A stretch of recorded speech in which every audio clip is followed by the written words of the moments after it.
Assalamualaikum dan salam sejahtera. Saya akan membentangkan kajian penyelidikan yang bertajuk Sejauh mana tahap kewangan dan gangguan emosi pelajar sepanjang pelaksanaan tempoh kawalan pergerakan PKP. Senarai ahli kumpulan terdiri daripada saya sendiri, Puan Siti Wahidah binti Aris dari Kolej Komuniti Beaufort, Puan Siti Norazian binti Miskam dari Kolej Komuniti Beaufort juga, dan juga Dr. Diki Wiwitan Toto Ngadiban daripada Politeknik Kota Kinabalu.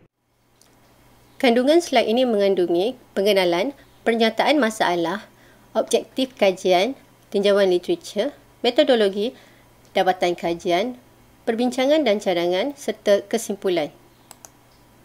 Perintah kawalan pergerakan yang dilaksanakan oleh kerajaan sepanjang tempoh pandemik COVID-19 banyak mengubah norma kehidupan rakyat sehingga ramai yang terkesan. Perkara ini turut mengubah institusi pendidikan dan pengajian tinggi negara dengan kaedah pembelajaran dan pengajaran telah berubah secara total.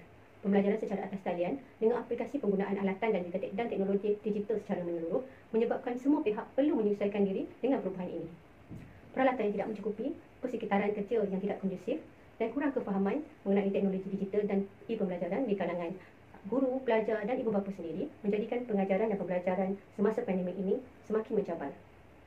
Dengan arahan pelaksanaan dan cabaran pembelajaran dari rumah, kesejahteraan pelajar daripada aspek keuangan dan emosi perlu menjadi perhatian pihak pentadbir institusi, memandangkan tidak semua pelajar datang daripada keluarga yang berada. Masalah kewangan yang serius akan memberi kesan negatif terhadap kesejahteraan pelajar dan akan mengganggu emosi pelajar dalam menghadapi PDP ini. Walaupun berada dalam keadaan pembelajaran dari rumah, namun setiap institusi perlu memastikan pelajar mereka berada dalam keadaan yang baik, terutama dari segi keuangan dan emosi, supaya mereka dapat memberikan tumpuan sepenuhnya terhadap pembelajaran atas talian. Sekiranya pelajar di kampus, mereka boleh pergi ke unit hal ehwal pelajar ataupun kaunseling bagi berkongsi masalah, ataupun sekurang-kurangnya rakan-rakan mereka boleh melaporkan kepada pihak yang berkaitan. Namun, sekiranya mereka di rumah, bagaimana pula untuk mengukur sejauh mana berlaku tekanan keuangan ataupun gangguan emosi dalam kalangan pelajar? Objektif kajian ini adalah untuk mengukur sejauh mana berlaku tekanan keuangan atau emosi dalam kalangan pelajar dan juga menilai sejauh mana masalah ini berlaku ke atas pelajar Kolej Komuniti Beaufort. Hasil tinjauan dari kajian yang lepas, beberapa pengkaji telah menjalankan kajian mengenai tekanan keuangan dan emosi, antaranya Bray tahun 2001 yang menyatakan tekanan keuangan ditakrif sebagai kesukaran yang dihadapi oleh individu atau isi rumah dalam memenuhi komitmen asas keuangan disebabkan oleh kekurangan wang. Heckman dan rakan-rakan pula menyatakan tekanan keuangan adalah ketidakupayaan untuk memenuhi tanggungjawab keuangan seseorang yang akan memberi kesan merangkumi psikologi atau emosi. Bagi kajian emosi pula, Zain dan Isem tahun 2019 menyimpulkan terjemahan emosi melibatkan luahan perasaan individu dan digambarkan dalam bentuk tingkah laku secara lisan ataupun tulisan. Pada kajian yang lain, mereka menyatakan ekspresi emosi juga dipengaruhi oleh tindak balas individu terhadap persekitaran sosial dan tingkah laku manusia serta dapat dinilai sama ada ianya bersifat positif, negatif atau neutral. Bagi metodologi kajian pula, kajian ini berbentuk kuantitatif iaitu berbentuk tidauan menggunakan teknik persempelan mudah. Responden kajian ini pula terdiri daripada 103 orang pelajar Kolej Komuniti Beaufort daripada 3 program yang berbeza iaitu program culinary, operasi perhotelan dan juga teknologi elektrik. Untuk instrumen kajian, borang soal sidik digunakan menggunakan 5 skala Likert dan diedarkan secara atas talian di dalam Google Form. Analisis kajian menggunakan analisis deskriptif presisian SPSS version 22 untuk mendapatkan nilai skor min. Bagi item-item kajian adalah diambil dari adaptasi kajian yang lepas daripada Rahim H.A. Seng and D. Toto Ngadiban pada tahun 2020. Menerusi dapatan kajian, analisis demokrasi responden menunjukkan daripada keseluruhan 103 orang pelajar, seramai 60 orang adalah pelajar lelaki dan 43 pelajar perempuan. Mereka adalah daripada 3 program berbeza iaitu 64 program culinary, 31 orang program teknologi elektrik dan seramai 8 orang daripada program operasi perhotelan.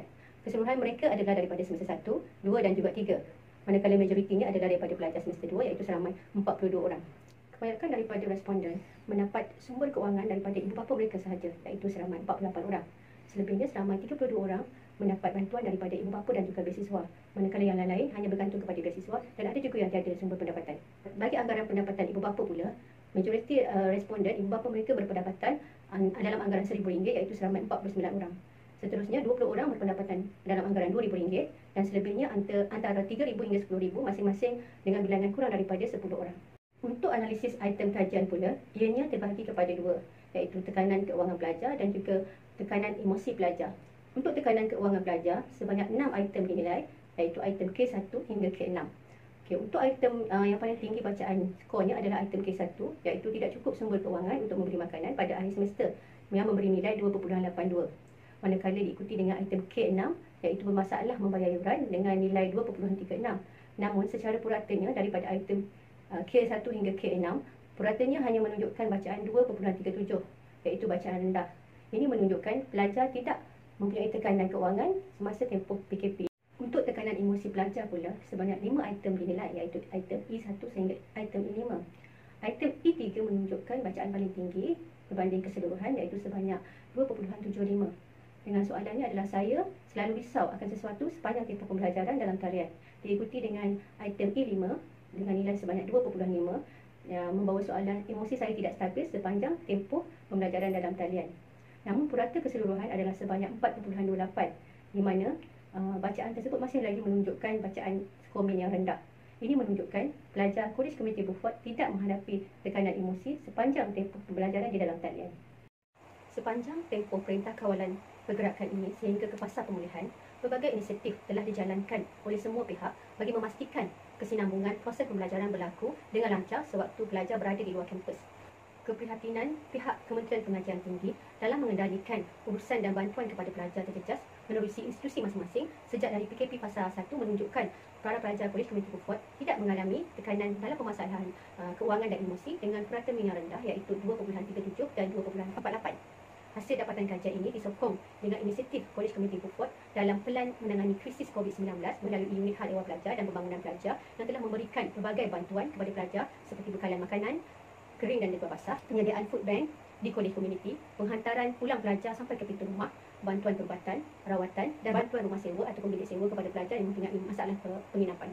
Selain itu, bantuan keuangan secara one-off sebanyak RM200 telah diberikan kepada pelajar APT melalui pakej Prihatin Rakyat, bantuan dan data internet percuma dan unlimited data bagi isian RM35 bagi talian prabayar, pelbagai syarikat telekomunikasi, program e-belia iaitu pengkreditan RM50 pada tahun 2020 dan pemerkasaan sebanyak RM150 e-wallet pada tahun 2021 kepada belia yang layak banyak membantu pelajar dalam menguruskan keuangan mereka. Bantuan-bantuan ini berjaya mengurangkan tekanan keuangan kepada pelajar, seterusnya memberikan emosi yang sentiasa positif semasa menghadapi PDP dalam tempoh PKP. Langkah ini membantu pelajar untuk lebih fokus dalam pembelajaran bagi memenuhi pencapaian CNO dan PLO khusus masing-masing.